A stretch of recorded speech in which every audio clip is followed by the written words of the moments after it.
1979. Jimmy Carter was president. Disco was burning up nightclubs worldwide. The average household income was $16,530, and in the summer of that year, one of many companies that tried to hit it big in the brand new business of microcomputers was going into bankruptcy after just 5 years. They were called the Digital Group. How did it all go so wrong?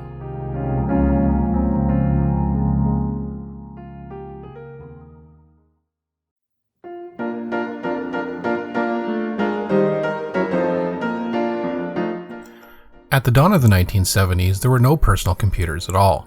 Computers were large, hopelessly expensive, very impersonal, and communal resources that could only be afforded by large organizations, protected and maintained by a nerd Praetorian Guard. The average citizen's odds of direct interaction with a computer were pretty close to nil.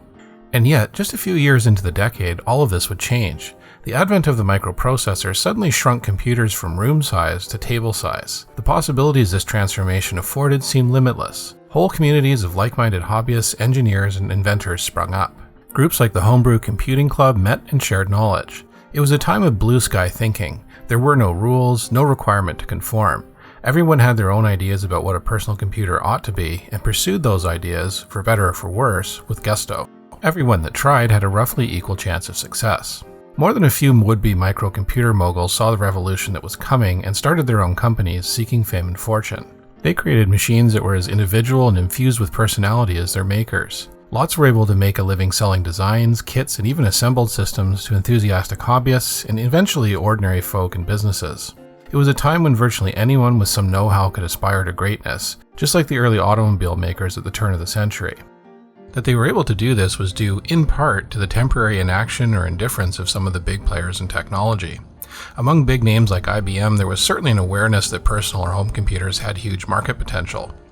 In an interview with the Indianapolis Star in 1975, IBM's vice president for marketing, F.G. Rogers, predicted a whopping 1 in 100 homes would have a computer terminal in them by 1984. IBM had been taking steps towards such a future. The IBM Model 5100 shrank things to a manageable size for the home, but at $9,000 was still well beyond what an individual would be willing to pay.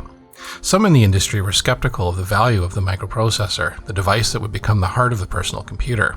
They thought its destiny was more along the lines of smarter calculators, less expensive terminals, and so on. Finally, regardless of market potential, the home market in the mid-70s was absolutely tiny compared to business. Business is what the B in IBM stood for, after all. Whatever the reason, for a few golden years in the mid to late 1970s, the pool was open to anyone crazy enough to dive in head first. One of those divers was Dr. Robert Suding of Colorado. Suding was born in 1937. Educated to be a Latin teacher, Suding found his real passion was electronics, especially ham radios. Entirely self-taught, he began designing his own transmitters, antennas, and receivers to get better reception. In 1967, Suding decided to jump into a career in computers, big computers. He became a field engineer for IBM, specializing in the IBM 3620. In 1972, Suding was introduced to what he lovingly referred to as bugs, aka integrated circuits, specifically Texas Instruments 7400 family, the ICs that would make up much of the guts of future personal computers. The 7400 series integrated circuits were not the first transistor logic or TTL family, but they were the most consequential and the first to become a de facto industry standard. The 7400 series covered a vast array of devices, everything from basic logic gates to counters and arithmetic logic units. Plenty of ordinary folk began experimenting with these ICs, creating things like tone synthesizers and digital clocks. Suding was among those early experimenters. He incorporated the so-called bugs into future improvements for his ham radio devices. He eventually came up with what he called a slow-scan television keyboard, a sort of TV typewriter for ham use, that same year. In the spring of 1974, Suding was invited to speak at a ham radio gathering in Pueblo, Colorado. It was there that he would have his first encounter with a device that would eventually change everything, a microcomputer. The strange-looking beast, with an upright card deck of PCBs and banks of LEDs and switches, was the pride and joy of one Larry Williams. It was called the Selby 8H, one of the very first microcomputers built around Intel's first 8-bit microprocessor, the 8008. According to Suding, he asked Williams what it could do. Williams' response? It blinks lights left and right. Suding asked for a demonstration, but Williams was unable to deliver. The system had just lost power moments ago, and programming it to blink the lights left to right again required a half an hour of flipping switches. Suding recounted that he walked away less than impressed, little knowing that just a year later the two men would be working together building computers that could do a whole lot more than simply blink lights. A little later that year, in July, another light-blinking machine made a splash on the cover of Radio Electronics magazine. John Titus's Mark 8 also sported an Intel 8008 and was available in kit form, which excited many hobbyists. The kit was little more than a set of PCBs, but Suding ordered them anyway, determined to make his own lights blink from left to right. But when Suding got the kit, he was disappointed. The boards were double-sided but not through-plated, meaning the builder had to make all of the electrical connections from one side of the board to the other on their own. That made the build process rather tedious. The overall design was somewhat inefficient, owing to the youth and relative inexperience of its designer. Even worse was the way the boards were interconnected, with dozens of wires running through the bottoms of each board, each having to be soldered on both sides of each board. Any kind of movement to the boards to service the machine risked breaking them and causing all manner of problems. Many of the design decisions for the Mark 8 stemmed from Radio Electronics' skepticism about the value of a microcomputer project. Thus, one of their stipulations was that the kit boards had to be made as cheaply as possible. So Suding set to work right away making some improvements to transform the Mark 8 into something resembling a real, practical computer. He replaced the binary LEDs and switches with an octal display and keypad. Eventually, Suding decided to go even further, adding an ASCII keyboard and even video output. A final touch was a PROM and cassette interface. That particular improvement would save him the agony of having to painstakingly enter programs each time he wanted to use them, and provide some measure of protection from sudden power loss. He also eliminated the tangle of bus wires in favor of edge fingers, making his Mark 8 much easier to service. Meanwhile, over 1,000 miles away in Lompoc, California, an enthusiastic educator named Hal Singer was also embracing the Mark 8. Singer was a far-sighted computer science teacher at the Cabrillo High School who had been involved in the creation and administration of the school's very own Cabrillo Computer Center, complete with its own digital PDP-8E. This was something many high schools could only dream of, and it gave the Cabrillo students the rare opportunity for up-close and personal interaction with a real computer. Like Suding, Singer was also excited by the Mark 8 project, especially the potential to put microcomputing in the hands of average folks like his students. Together with a couple of his student charges, he created the first Mark 8 user group newsletter and soon had assembled a mailing list of over 100 hobbyists, most of whom were working on their own Mark 8s. The newsletter provided programming examples and suggested improvements. Suding got a copy of the mailing list and then took down the names of those fellow hobbyists closest to him in Colorado. He then called each one of them to inform them of his much improved Mark 8. In short order, they eagerly assembled at his house for a demonstration. Among those in attendance was an IBM software support worker named Dick Bemis. Bemis was delighted with what he saw, but even more, Bemis saw the potential marketability of Suding's ideas. According to Suding, Bemis offered to help him produce and sell copies of his Mark 8 improvement plans at a cost of $7.50 each. Informally under the name The Digital Group, they produced the booklets, which were known as Packet Number 1. Like many entrepreneurs venturing into the computer hobbyist business, they very much underestimated their potential audience and ended up selling nearly 6 times as many packets as they'd originally thought. Shortly thereafter, and together with their wives, they formally incorporated their brand new company as the Digital Group.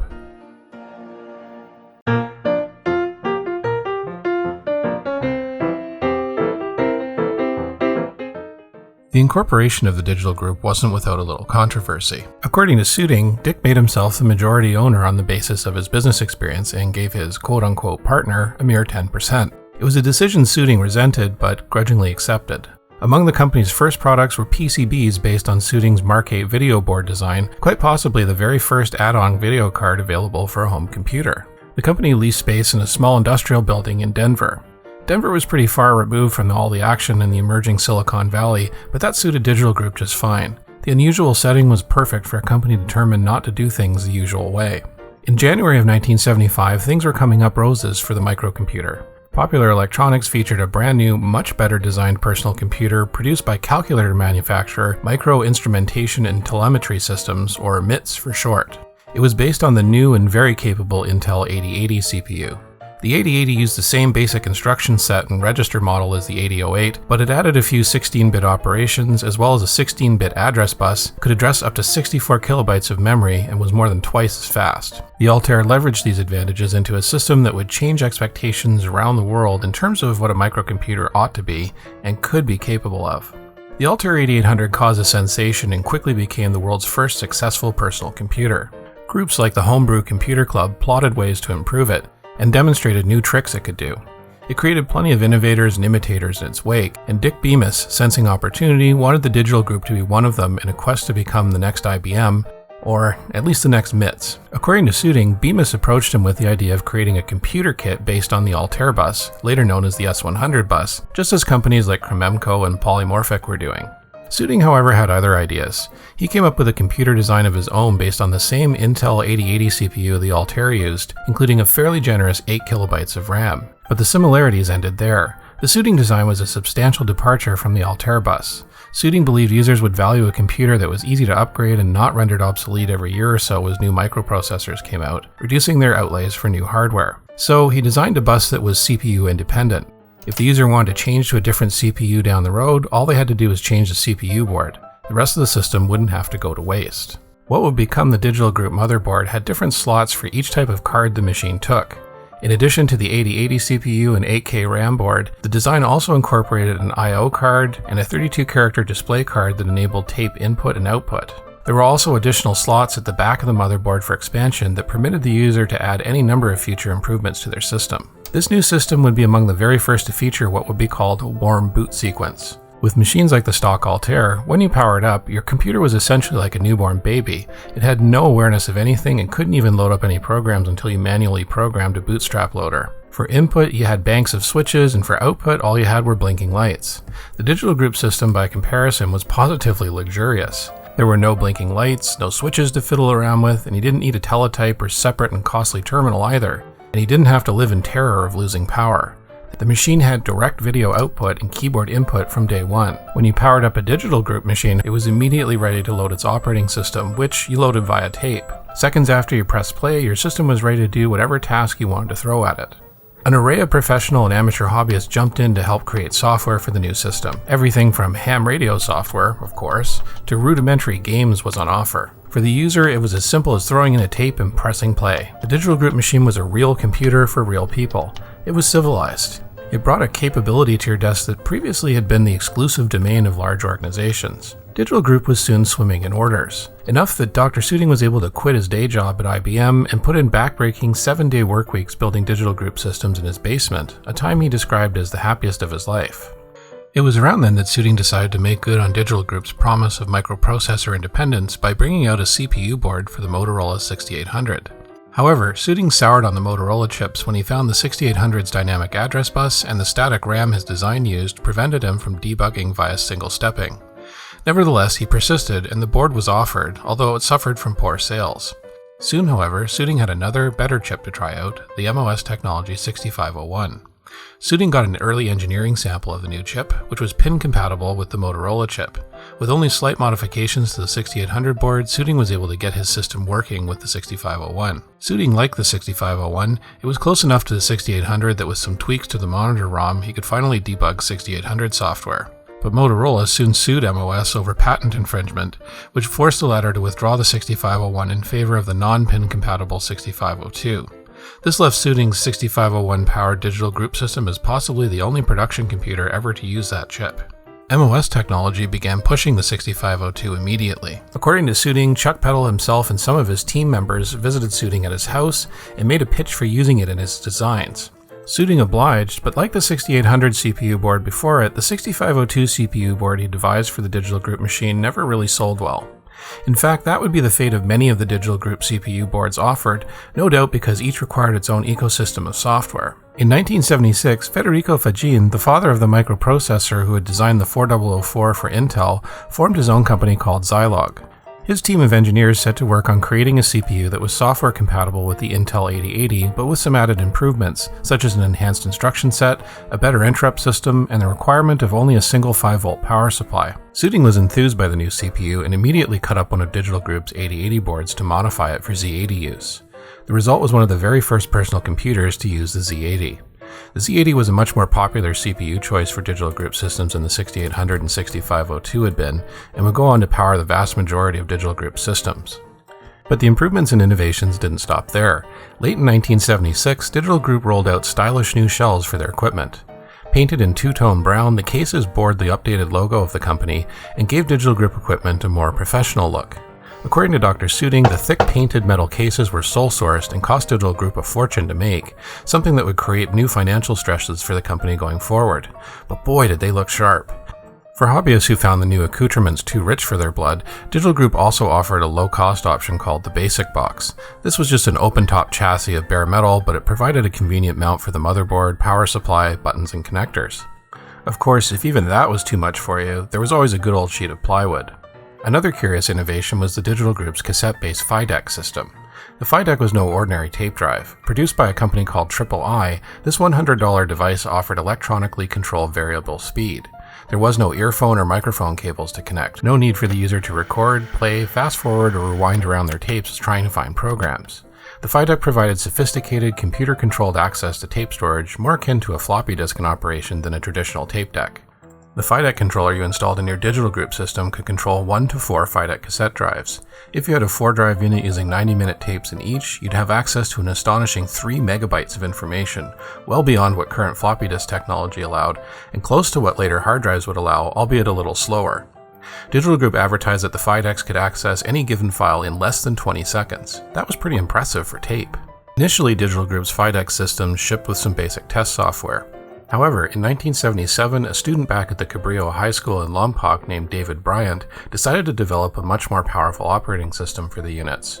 When the Digital Group got wind of Bryant's project, they offered him a contract and even offered to fly him to Colorado to finish it. When he wasn't able to make it, Digital Group sent him a complete system with PhiDecks worth close to $1,000 as a loaner to complete his new operating system. Bryant's finished work would be known as PhiMon. This sophisticated new operating system offered a suite of commands that were pretty darn close to what you would find in later disk operating systems. You could run directory listings on specific PhiDeck units, load, save and run files, delete files, and even format tapes for access. The system even used file extensions to delineate different types of files. In addition to the PhiDecks, Digital Group also offered add-ons like an EEPROM board, higher capacity memory boards, and even a color graphics board. Glossy flyers and bold advertisements offered pages upon pages of digital temptation, and plenty of hobbyists happily forked over cash to make purchases. Perhaps the most ambitious product Digital Group created was the Mini-Bytemaster. Making its debut in 1978, 3 years before the Osborne 1, this was a complete, fully portable version of the Digital Group Z80 system, featuring an integrated screen and a 5¼ disk drive. It wasn't a particularly small or lightweight computer, but it offered at least some semblance of portability, and it had a strong aesthetic appeal. Dick Bemis had insisted on a case design that left no visible screws, a remarkable and expensive innovation for the time. In fact, the Mini-Bytemaster was so costly, very few customers could afford it. According to Brian Blackburn's Byte Collector website, supposedly only a couple dozen units or so were ever made, and they were mostly offered to Digital Group friends and insiders. Nonetheless, demand for the more conventional Digital Group products remained strong. From an initial part-time staff of just 5, Digital Group grew in short order to over 100 employees. On the surface, the future seemed bright, but it wasn't all roses. First, the Digital Group systems themselves were not actually all that easy to build and maintain. These were fairly complex machines, and one had to be pretty skilled to get a Digital Group system constructed and going. Owing to the unique design Suding had insisted on, one couldn't simply plug an expansion card into a slot and carry on. Expansion cards required wire wrap connections to be added between pins protruding from the bottoms of the slots they were plugged into, to other cards like the CPU and I/O cards. Some cards, like the color graphics card, had to be installed outside the system cabinet. Many hobbyists ran into serious difficulties and complained loudly to Digital Group about it, with some alleging the kits were of poor quality. Further, some components didn't work quite as well as advertised. The PhiDeck system in particular was known to be very finicky. One problem with the design was the distance between the PhiDecks themselves and the PhiDeck controller card installed in the computer. The length of cable left them vulnerable to noise and interference, which would cause data corruption or the system to suddenly crash. Byte Collector's Brian Blackburn documented his own recent experience with this, and actually seemed to solve the problem by moving the controller card out of the computer and into the case behind the PhiDecks themselves, thus shortening the cable. But the problems at the Digital Group ran deeper than just the usual bugs inherent in cutting-edge hardware design. In an autobiography posted on his former website, Suding suggested that his partner, Dick Bemis, was not the business impresario and financial wizard that he'd made himself out to be. In fact, Suding suggested the only thing Bemis was a wizard at was convincing skeptical parts suppliers to keep granting Digital Group favorable credit terms. You might think that a company with a healthy backorder list and lots of customers ought to be raking in cash, but it wasn't so. It was the impression of Suding and others at Digital Group that Bemis had overhired and tended to bring on people that weren't very good at their jobs, leading to quality control issues and issues with timely shipments. Although Digital Group offered quote-unquote assembled and tested systems, many of their products were going out the door with little to no quality control whatsoever. Suding said that resulted in a nearly 80% return rate. To address this problem, Suding hired a hobbyist named Ken to act as the quality control supervisor and make sure that what was going out the door was working. Ken, according to Suding, was excellent at his job, but the sheer number of bugs he had to catch and fix caused a backlog in shipping, which prompted complaints from those in manufacturing. According to Suding, Bemis' solution to that problem was to fire Ken. All these issues created difficulty for Digital Group, but they were hardly unique that way. There were plenty of small computer manufacturers out there faced with similar growing pains. Suding felt there was nothing really fundamentally wrong with the Digital Group, they just needed to refocus and do what they were good at, which was basically serving the hobbyist community. This was eminently possible. However, in 1977, the bankruptcy of a small Utah-based computer firm was about to rock the fledgling home computer industry and put Digital Group on the road to insolvency.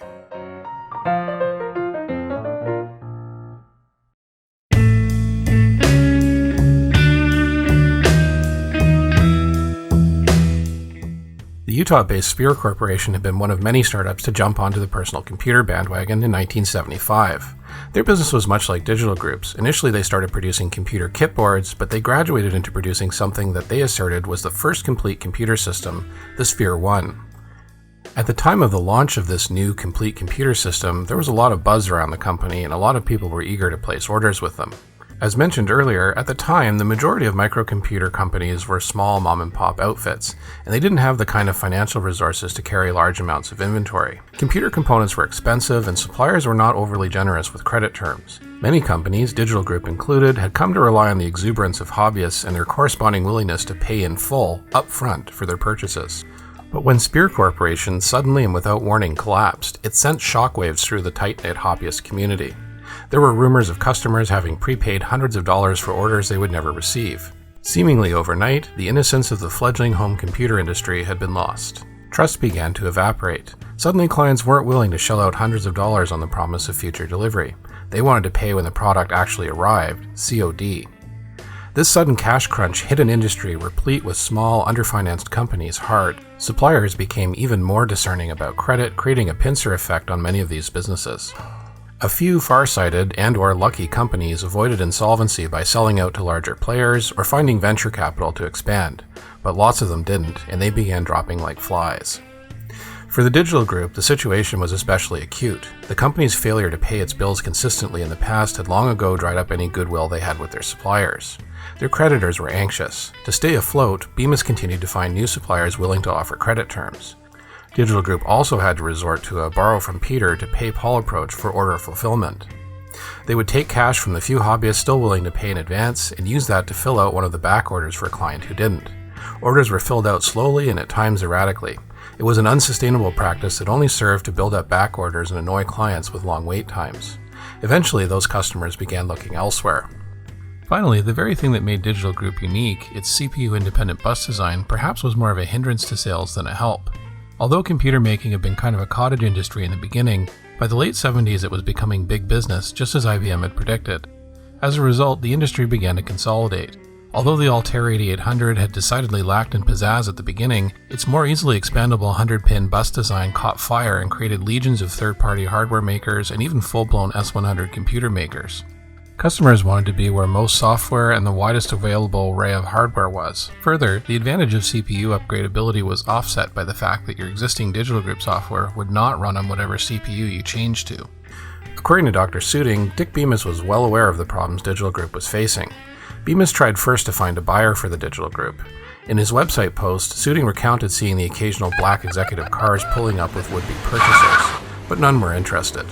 Suding felt that the company should buck down and focus on serving hobbyists, that there was still plenty of life left in that arena if the company could just get its act together. But Bemis, according to Suding, was still desiring to build an empire. Bemis decided that Digital Group should get into business application software and set up creating a new division for that, staffed by former colleagues at IBM. According to Suding, he even managed to finagle a lease for the top floor of a building in a very expensive area of Denver. To make matters worse, Bemis told Suding nothing of this enterprise. Suding only found out about it after some disgruntled employees, whom he termed his spies, alerted it to it after being angry over bounced paychecks. Incensed, Suding made an impromptu and unannounced appearance at the new office, which led to an awkward confrontation in front of the embarrassed new employees. In early 1979, the bills had finally stacked up to a height that even Dick Bemis's smooth talking with creditors couldn't overcome. In the spring of that year, Digital Group was forced into creditor protection. A massive layoff followed, and the company was brought down to just a couple dozen of its best employees. Suding described this as a potential positive. The company finally began to reorganize, and product began to ship again. But Digital Group's creditors were not sufficiently impressed. They didn't buy Dick Bemis's restructuring plans, and by the summer of that same year had had enough. Digital Group was put into liquidation. From intellectual property to office chairs, everything that wasn't nailed down was to be auctioned off. It was a sad end to a bold, inventive, pioneering, and once promising microcomputer firm. According to Suding, Digital Group had produced approximately 3,000 computers in its short life, and by his reckoning, the company had gone a couple $1,000s into debt for each one they produced. Ouch. The machines themselves, however, proved to be more durable than the company and continued in service for years after the bankruptcy, often for commercial and industrial clients, supported by small companies that bought and sometimes fought over the Digital Group's poorly protected intellectual property. According to a post by Rex Widmer, new processor, RAM, video, and disk controller cards were developed that would keep Digital Group machines running for years. Even some tweaks to the bulky PhiDeck system were suggested in newsletters. Ultimately, Digital Group systems were replaced by better, more widely supported designs. Some Digital Group users simply converted their fancy Digital Group chassis to use S100 gear. After the liquidation, Suding moved to Virginia to accept a job as chief scientist at GTE Telnet. Funny enough, Suding said that he later learned that Telnet had been one of the companies that had been potential suitors for the Digital Group, aiming to buy the company to get him as an employee. Suding didn't have any contact with Dick Bemis for several years, and only reconnected briefly during an encounter at a bookstore after he returned to Colorado. In the course of a short but friendly conversation, Suding says he told Bemis about some new technologies he'd been working on. Bemis suggested starting a new company together. Suding, however, politely declined. Suding would spend the remainder of his years doing one thing or another relating to technology. Later on, he started a company called Ultimate Chargers, which supplied equipment for the still extant ham radio industry. He enjoyed a quiet retirement of tinkering and always learning, sadly passing away in 2018 at the age of 81. As for Dick Bemis, I couldn't really find anything about him after his departure from the Digital Group, but I'm sure he went on to other adventures somewhere. So, what exactly is the legacy of the Digital Group? Do they deserve a place in the pantheon of great microcomputer pioneers? I certainly think so. The development of the personal computer in the mid-1970s was a special time, a unique fusion of new and fast-changing technology and the remnants of hippie can-do culture. It was a one-off, free-for-all technological and cultural event that could only happen just once in time.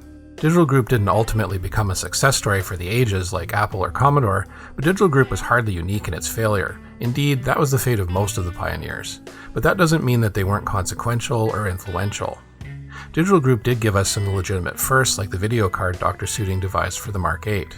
But Digital Group was not just about the computers themselves. They were also about a way of thinking and doing. They showed us that the microcomputer could be practical, upgradable, friendly, even beautiful. Not every idea they pioneered was successful, but at least they dared to try. Today, if you have a Digital Group computer in your possession, you have a rare item that is, like the classic cars of the 1950s, equal parts functional item and work of art.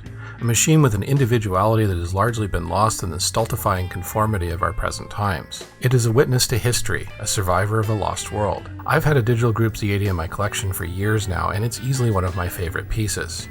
It is a mini-monument to people like Dr. Robert Suding, Dick Bemis, Larry Williams, David Bryant, and many others who built and improved it, as well as people like Hal Singer who helped inspire and influence its development. I do hope my Z80 Basic Box will survive for many decades hence, and keep telling the story of all these creators and innovators, especially the wonderful, whimsical, and inventive pioneers of the Digital Group.